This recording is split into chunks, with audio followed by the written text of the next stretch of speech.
வாசிங்க, வேத புஸ்தகத்தை திறந்து வாசிங்களேன். அந்த யோவான் சுவிசேஷம் 19வது அதிகாரம் 25வது வசனத்தை வாசிங்க. யாசுவாவின் சிலுவையின் அருகே அவருடைய தாயும் அவருடைய தாயின் சகோதரி கிலேப்பா மரியாளும் மகதலேனா மரியாளும் நின்று கொண்டிருந்தார்கள். ஆமென். நல்லா கேளுங்க. இப்ப ஒரு கூட்டம் ஸ்திரீகள் அவருடைய பக்கத்துல நிக்கிறாங்க. இப்ப சுத்தி யார் நிக்கிறா அப்படின்னா ராணுவ வீரர்கள், வேதபாரர்கள், பரிசேயர்கள். இந்த எதிர்ப்பின் மத்தியில யாசுவாவுடைய சமூகத்தில் போய் நின்று அழுதுட்டு இருக்கிறாங்க. கொஞ்சம் யோசிங்களேன். நம்ம எதிர்ப்பு வந்தா என்ன பண்ணிட்டு இருக்கிறோம்? தேவனை தேடுறோமா? எதிர்ப்பு என்ன? பக்கத்து வீட்டுக்காரன் வர வேண்டாம், நம்ம வீட்டில் உள்ளவன் வர வேண்டாம், நம்ம உடம்புல வருகிற தூக்கமாகிய எதிர்ப்பை கூட எதிர்த்து போராட தெரியல. தயவு செய்து சொல்றேன், அது ஒண்ணுல போராடுற பிசாசு. இந்த பிசாசை நீ துரத்தாம எப்படி தேவன் உனக்கு கிரியை செய்வார்? நீ என்ன தேவ சமூகத்தில் போக முடியாது. வேதம் சரியா சொல்லுது, நித்திரை மயக்கம் ஒரு ஆவியா. அது எந்த ஆவி? தேவனுடைய ஆவின்னு ஒத்துக்க, ஓகே, நான் விட்டுறேன் உன்னை. நித்திரை மயக்கத்தின் ஆவி முதல்ல தெரியுமா? நித்திரை மயக்கம் வந்தா தேவன் யார் என்று தெரியாது, தேவனுடைய ரகசியங்கள் தெரியாது, வேத புத்தகம் தெரியாது, ரட்சிப்பு தெரியாது, பாவம் தெரியாது, ஒன்னும் தெரியாது. நீயா தான் இருப்ப. அவ்வளவுதான், முடிஞ்சிச்சு உன் கதை. கேட்டா தூக்கம் வருதான். கேவலம் இல்லாத ஒரு வார்த்தை இது. தேவன் இதற்காக உன்னை தேவ சமூகத்தில் அழைத்துக் கொண்டு வந்தார். உனக்கு அந்த அற்புதத்தை செய்தார், உனக்கு அந்த விடுதலையை தந்தது இதற்காகவா? உண்மையான தேவன் யார் என்று அறிகிற அறிவை தந்தார் அல்லவா? ஏன் இன்னும் மயங்கி மயக்கத்தில் இருந்து பிசாசனுடைய ஊடாய் பிசாசை மகிமைப்படுத்திக் கொண்டிருக்கிறாய்? காரணம் என்ன? அப்ப தேவன் மேல உனக்கு பற்று இல்லை, தேவன் மேல உனக்கு அன்பு இல்லை, தேவன் மேல தேவ வல்லமை உன்னிடத்தில் இல்லை. ஆனபடியினால் தேவனை மறந்து பிசாசுக்குரியவைகளை செய்து கொண்டிருக்கிறோம். ஆமென், அல்லேலூயா. இப்ப எந்த அளவுக்கு உபத்திரவத்தின் மத்தியில் அவருடைய சமூகத்தில் கடந்து போகிறோமோ அந்த அளவுக்கு அவர் நமக்கு பெரிய காரியங்களை செய்வார். அல்லேலூயா. ஏன்னா யோசுவாவுடைய புஸ்தகம் 1வது அதிகாரம் அதனுடைய 9வது வசனத்தையும் வாசிக்கிற போது, நான் உனக்கு கட்டளையிடவில்லையா? பலங்கொண்டு திடமனதாயிரு, திகையாதே, கலங்காதே, நீ போகும் இடமெல்லாம் உன் தேவனாகிய யாவா உன்னோட இருக்கிறார் என்றார். ஆமென். நல்லா கேளுங்க. இஸ்ரவேல் ஜனத்தை மோசே வழிநடத்தி கொண்டிருந்தான். மோசேக்கோ மரணம் கடந்து வந்தது. நடத்துவதற்கு ஆள் இல்லை, இஸ்ரவேல் ஜனங்களை வழிநடத்த ஆள் இல்லை. யோசுவாவுக்கோ பயம், வேண்டாம், அந்த பதவி எனக்கு வேண்டாம், என்னால் முடியாது என்று சொல்கிறான். தேவன் அவனை பார்த்து சொன்னார், பயப்படாத, மோசேயோடு கூட இருந்தது போல நான் உன்னோடு கூட இருப்பேன். கொஞ்சம் யோசிங்க. நம்முடைய தேவன் இதைத்தான் செய்வார். ஏன்னா யோசுவா சாதாரணப்பட்ட ஆள் இல்லை. எனக்கு அவனை பிடிச்சது என்ன தெரியுமா? இஸ்ரவேலரோடு தான் போறான். இஸ்ரவேலரில் ஒருவன் தான்.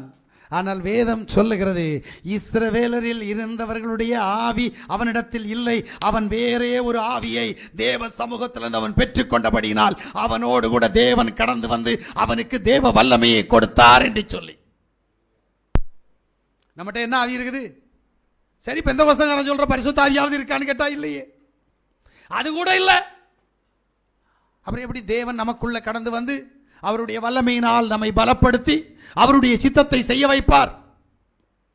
யோசிக்கணும். இங்க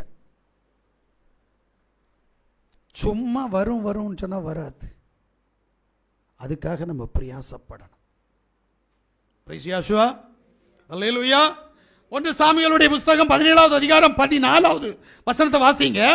தாவீது எல்லாருக்கும் இளையவன், மூத்தவர்களாகி அந்த 3 பேரும் சவுலோட கூட போயிருந்தார்கள்.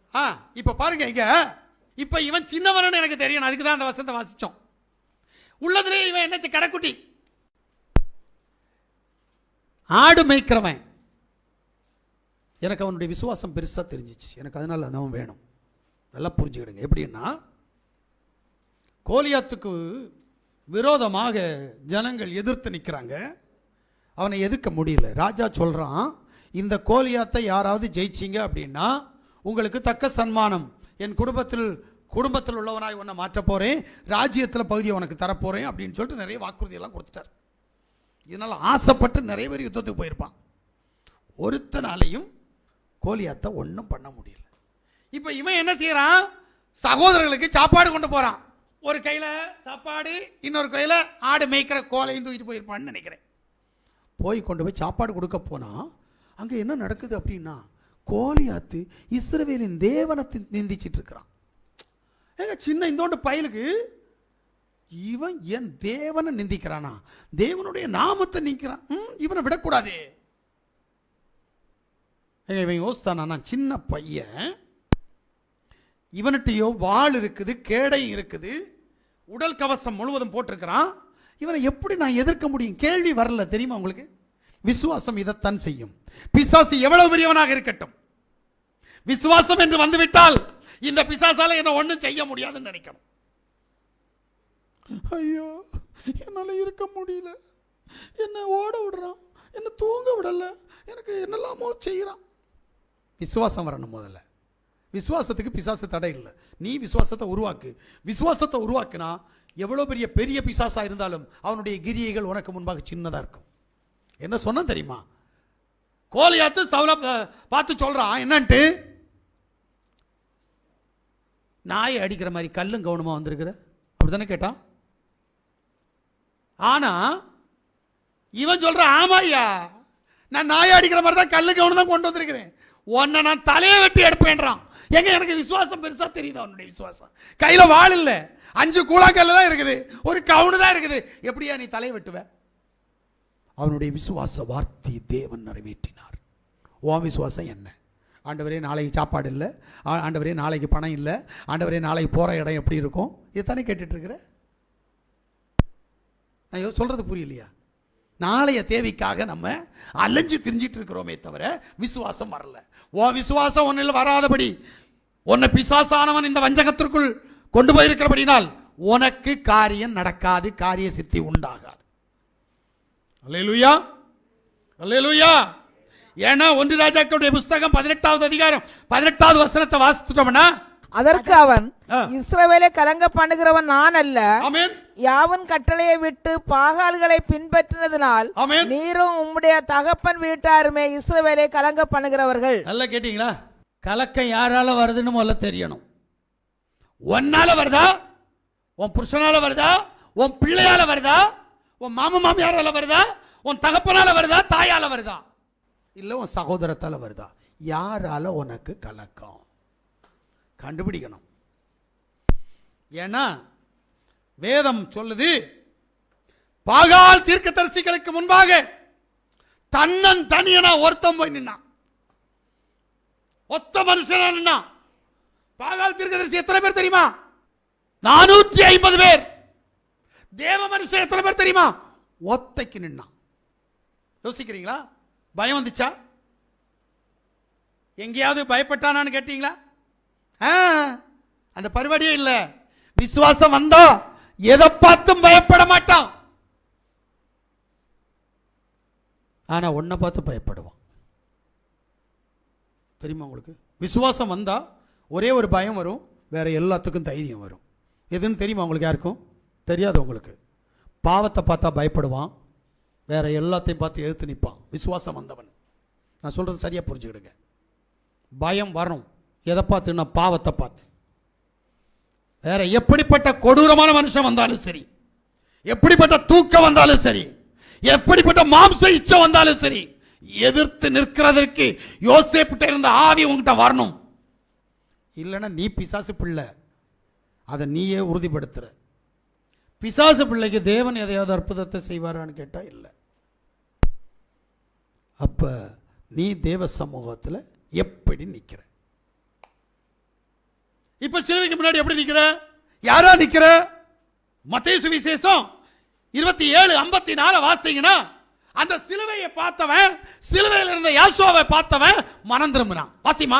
100க்கு அதிபதியும் அவனோடு கூட யாசுவாவை காவல் காத்திருந்தவர்களும் பூமி அதிர்ச்சியையும் சம்பவித்த காரியங்களையும் கண்டு மிகவும் பயந்து மெய்யாகவே இவர் தேவனுடைய குமாரன், மெய்யாகவே இவர் தேவனுடைய குமாரன் என்று சொல்லி விசுவாசித்தான். வருதா உனக்கு விசுவாசம்? என்னதான் கண்டாலும் விசுவாசம் வராதே. அதனாலதான் பிசாசானவன் விசுவாசித்திருக்கிற. அவன் உனக்கு அதிகாரியா இருக்கிறபடினால் அவன் உன்னை ஆண்டு கொள்ளுகிறான். யாசுவா ஆண்டு கொள்ளணும், ஆனா யாசுவா இல்லை. என்ன நீதான் மனம் திரும்பலையே. 100க்கு அதிபதி அதுவரைக்கும் யாசுவாவை நம்பாதவன், அவருடைய மரணத்தின் மூலமாக நடந்த அதிசயங்கள், இயற்கைக்கு மேற்பட்ட சக்திகளை பார்த்தவன், மெய்யாகவே இவர் தேவனுடைய குமாரன். கொஞ்சம் யோசிக்கிறீங்களா? உங்களுக்குள்ள என்னைக்குங்க இந்த மாற்றம் வரும்? விசுவாசத்தினுடைய ஊடாய் கடந்து போக வேண்டும். ஒருவேளை உன்னுடைய மனசுல இது துக்க நாள், இது இன்றைக்கு கிறிஸ்தோலை பவனி வருகிற நாள் என்று சொல்லி நீ நினைத்தாயானால் அதற்காகவாவது நீ மனம் திரும்பு. எனக்காக அடிக்கப்பட்டார், எனக்காக ரத்தம் சிந்தினார், எனக்காக மரித்தார் என்கின்ற விசுவாசத்தினுடைய ஊடாவது நீ கடந்து போய் அவருடைய சமூகத்தில் கெஞ்சவும் நீ மனம் திரும்பவும் ஆயத்தமாய் இருந்தால் அவர் அவருடைய சித்தத்தின்படி உன்னை ஆசீர்வதிக்க, உன்னை விடுவிக்க, உன்னை பாதுகாக்க என் தேவன் உனக்காக உனக்குள் கடந்து வருவார். நம்ம எல்லாரும் கண்களை மூடுவோமா?